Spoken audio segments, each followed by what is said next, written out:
وخبراء السن والنسوان الذين ما عندهم لا زوج ولا مقطوع من الشجر ما عندهم أرحام ولا شيء.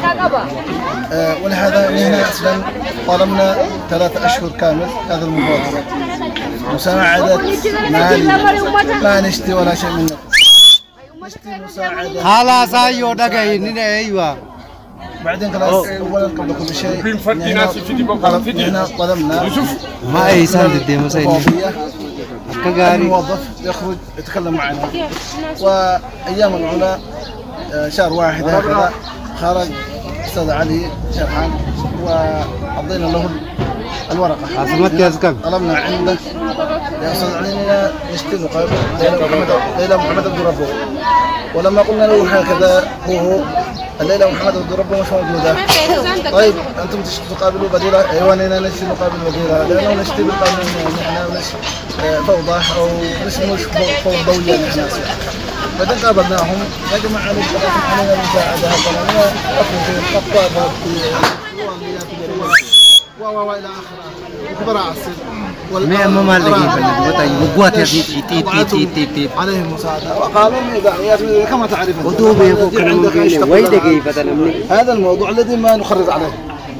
وأخيرا وصلنا 3 أو مراتب هكذا عند ليلى محمد عبد ربه. ولما خرجت علينا هي أصلا هي الموظفة هي المستعمل شؤون اللاجئين هي أصلا مديرة ورفضت مديرتها. وأستاذة لا ترفضي علينا أنت مديرة. لا أنا مش مديرة أنت مديرة من الاجتماع شؤون الاجتماع اللاجئين أصلا. ونحن الآن نطلب منك لقمة العيش. وقالت وها لف الدور ورجعت. وبعدين خلاص انت لا تكوني علينا ستاره ارجعي الى مكانك المسكين نتقابل الاجنبي. وقابلنا الاجنبي مرتين. والمره الاولى البنت ماريو انسان طيبه وجلست معها وتعارفنا وعرفنا. وبعدين خلاص مسمروها بالمسامر وراحت ولا الان ما شفنا. طبعا اسمعني. ولهذا الآن نحن بتقصير الخلاصة نحن اجتمعنا خيمنا هنا للقمة العيش ما نطلب منهم ولا شيء. وأنت تعرف أنت كم جاءوا عندك الناس وتقرب التقارير. أنا كم جئت مرة عندك وكتبت التقارير وما شافوا أي واحد. وقالت سمية قابلتني أنا ما أتكلم شخصيا الآن لكنه بس جبت المثال. نحن ما نقدر نواجه الدولة، نحن ما نقدر نواجه صاحب البيت، نحن ما نقدر نواجه موضوعكم. طيب إذا ما يواجهوا موضوعنا أو ما يقدروا هنا لا يجلسوا هذا المكتب يونيفرسيتي ولا كيف؟ جامعة يدرسوا هنا داخل الجامعة. والآن أو اليوم ليش جابوا لك؟ هم يعرفهم ذلك قد كلمناهم وقابلونا وكلمناهم ورفضنا المقابل حقهم. ليش؟ لأنه هم ما يساعدون أصلا. طيب هنا قد سألناهم 5 نقط كالمفوضية السامية لشؤون اللاجئين داخل صنعاء. سألنا 5 نقط. ايش النقط؟ النقطة الأولى جيبوا لنا المساعدة هدنا مستمرة مستمرة. طيب مش مؤقتة 3 أشهر أو 6 أشهر لا مش مؤقتة مستمرة. واحد. وثانيا إذا كان ما تقدروا اكتبوا لنا بالورقة. نحن ما نقدر لكم نسوي لكم شيء. اختموا بالخط جيبوا لنا مكتب اليمني. هنا نأخذ هذه الورقة نروح أي مكان. كم شخص ورفضوا 2. والثالثة طيب جيبوا لنا ريسلتمنت بلاد ثالثة نشوف لكم. وهكذا مثلا هذا المكتب سوبر ماركت هنا نعرف ذلك. رفضوا ما رضوا على مجال السلتمنت نشوف لكم ايش هكذا نشوف الحل. لا ما في. والرابعة سألناهم ايش قلنا لهم. طيب إذا كان هكذا بالقانون اليو ان خلاص شيخ اتكلم خلاص. بالقانون اليو ان في قانون نحن بالغصب كما نجوء بالموت. عانى حصار الموت اصلا حصار الجوع حصار البطيء للموت. ولهذا قلنا لهم رجعونا الى بلادنا بقانون اليو ان. ما رضوا. لا هنا ما نرجعكم ارجعوا بانفسكم. لا هنا ما نرجع لانه مشاكل نعرف لكنه غصب. غصبتم علينا، هم غصبوا علينا. إن حتى الآن ما سألنا ولا شيء، ما خيمنا إن إحنا للخروج خارج البلاد أو للحاجة الثانية لقمة العيش. نعم. ولهذا إيش تسجل أنت أسماءنا كل الليلة يسجلوا.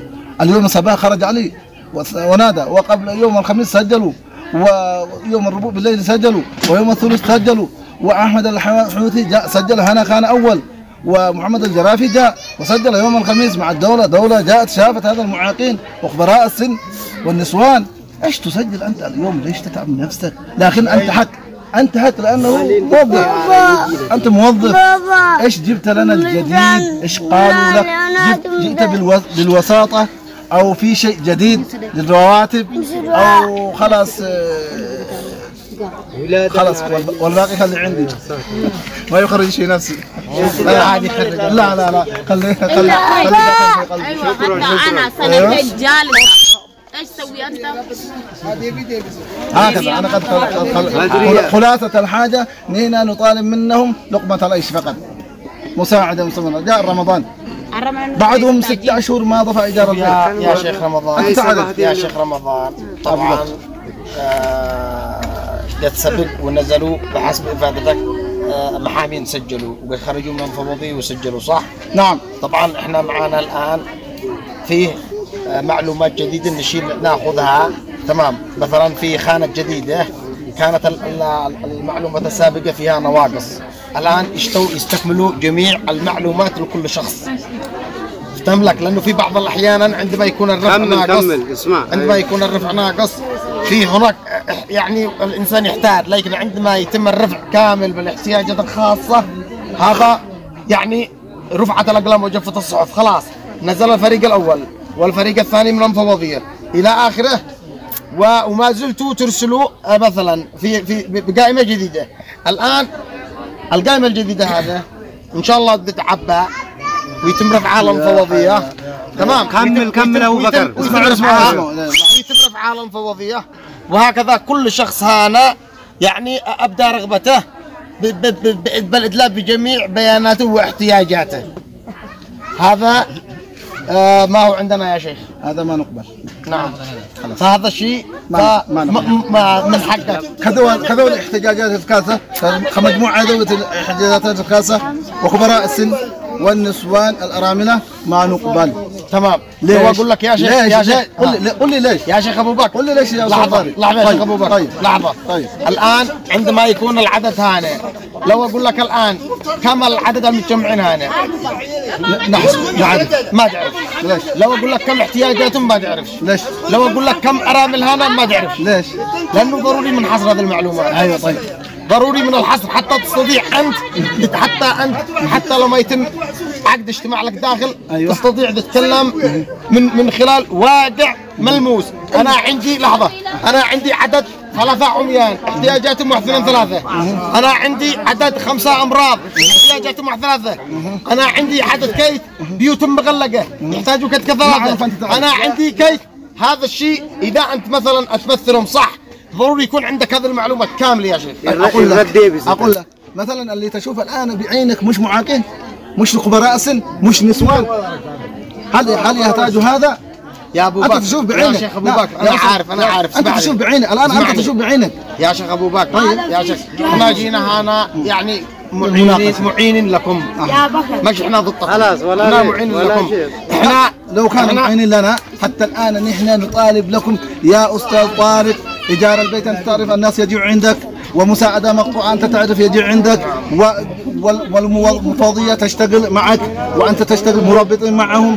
ايش سويتم لنا 8 أشهر؟ نحن الان 8 أشهر، ليش ارسلوا اليك اليوم؟ يا ابو بكر اسمعني، بخصوص المساعده الماليه انقطاعها هذا احنا مش عارفين ما الاسباب. لا اله الا الله يا استاذ طارق، انا كم جئت عندك وكلمت المساعده الماليه قطعته علينا نينا، مش انا فقط، الناس انت كم جمعنا باليوم الربوع، كم جلسنا معك جلسه، كم جاءت الناس اللي جمعت الناس اللي يجي عندك، وكم حاضرت المحاضره لنا انت.